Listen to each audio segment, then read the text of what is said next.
and the bill number is 1207, 1207. Companion bill with no sponsors in the Senate is S604, and it was submitted by Bernie Sanders of Vermont. Really? That's right. The independent. The left is meeting the right, as Anthony Hilder and I have been working on since 1964. Well, I think you guys and your irrational exuberance helped create the left, but we'll save that topic for another day. No, I'm just teasing. Get out of here. At any rate, we got to take this break. I'm sitting here with a load of information in front of me, and we'll also intersperse our conversations with you with the phone calls, 800-313-9443. And we'll do all of that after a little bit of this. And, folks, please support the sponsors that support this network. That is how we stay on the air, along with a few gold and silver sales. Right, Robbie?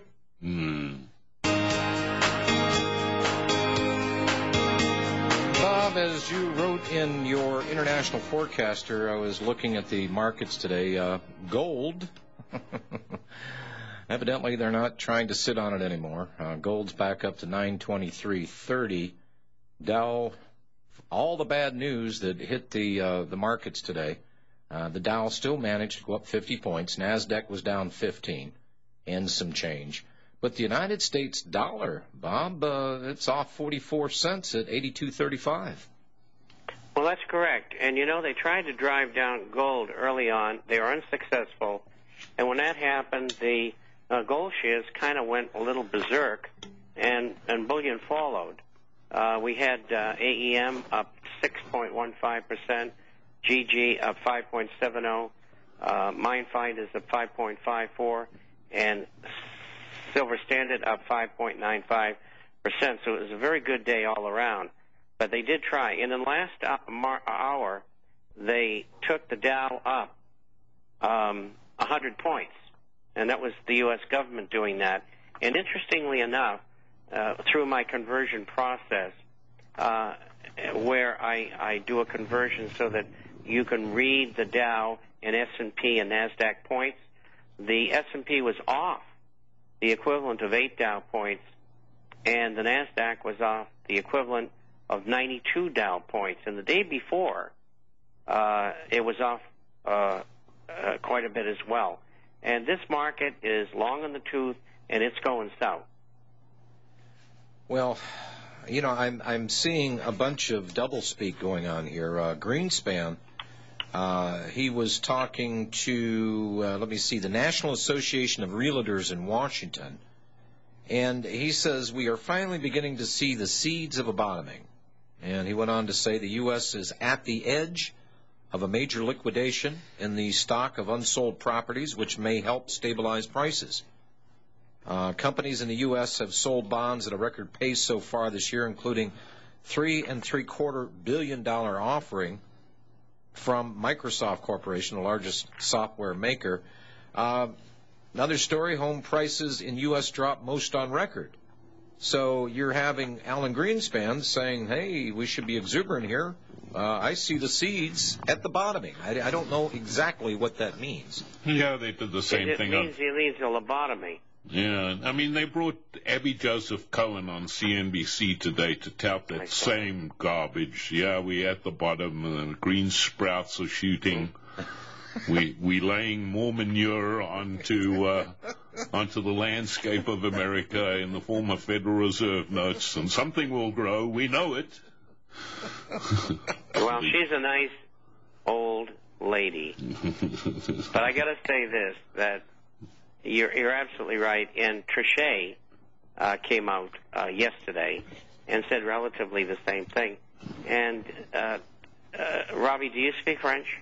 No. Trichet in French means cheat, liar, betrayer.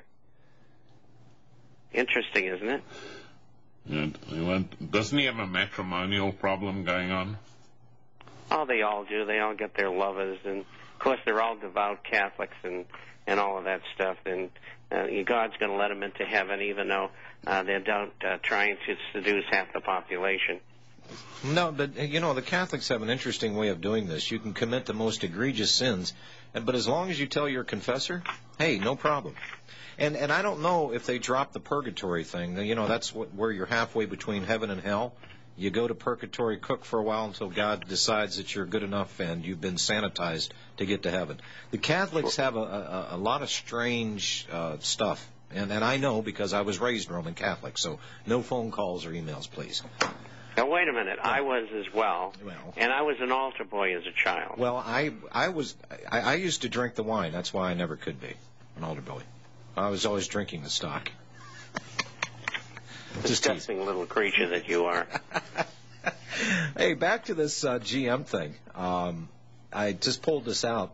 According to Mirko Mikulik, and that's actually a name, folks. He is a asset management in Grand Rapids, Michigan. He's a white paper guy. He doesn't hold any GM stock. And he said there are too many competing interests. They're definitely going there. Everyone is positioning for bankruptcy now. Now, GM isn't planning to modify terms of the bond exchange, according to a guy by the name of Henderson. I don't know where he came up from, but GM's plan envisions that the U.S. would control at least 50% of the 60 billion shares in restructured company, and a union-run health care fund would get as much as 39%. Unsecured bondholders would get 10%, and existing shareholders would keep 1%. Now, they're doing a reverse split here, Bob. Bondholders would receive 225 shares in the new automaker for each $1,000 in principal. GM would then execute a 1-for-100 reverse split of the stock. What's that mean in plain English? It means you lose 99% of your investment if you were long GM stock. Well, it's a heck of a buy right now. I mean, at $1.11. Not for me. I'm a buyer to cover my short, and that's the end of it. Well, today, I don't know if you missed this, but all the directors of GM dumped their stock today as well. The labor unions did it 2 weeks ago, and the retirement fund did it 2 weeks ago. Yeah. They're all out already. Yeah. So what does that tell you? Yeah, GM's going bankrupt. Garbage. That's exactly right. Oh, I can't wait for the new Opals to be on American roads. Or, I'm sorry, the new Fiats. We'll be right back. You're tuned in to the National Intel Report, the Real Talk Radio Show. Robbie, I just pulled this up. GM plunged 33 cents or 23% to $1.11 a day after reporting that 6 executives sold their shares in a Detroit-based company. I get there are no windows that you can open on the Ren Center. That was the Renaissance Center in downtown Detroit that GM took over because it failed as a hotel. So there's no windows to jump out of, so they just sold their stock and slid out through the basement.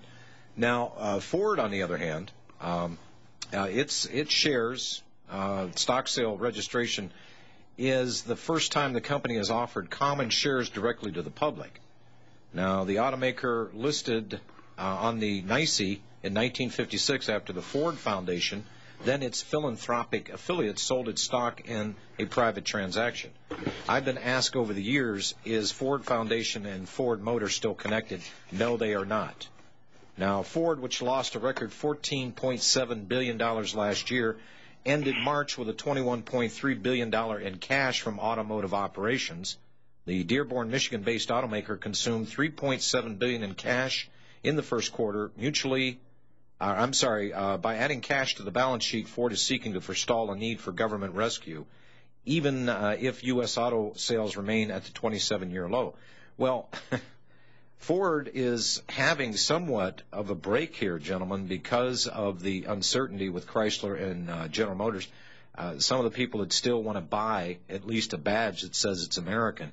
And I find this particularly interesting because the relationship between the government and what Henry Ford created, the original guy, has been contentious to say the least.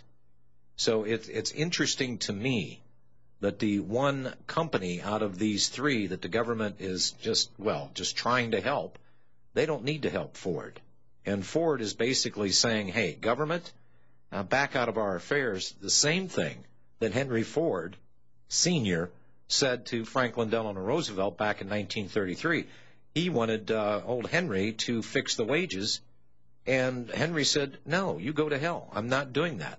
You stay, you're the government, you stay out of my private business. In other words, I've got a corporation here, or a company, it's privately owned, we own it wholly and solely, get out of our business. So it's interesting in this year that while these other guys are just screaming and belly aching and trying to find people to bail them out and pick up their what's left of the auto companies that they absolutely ruined, it's interesting to me that Ford is still afloat and doesn't need the government's funds.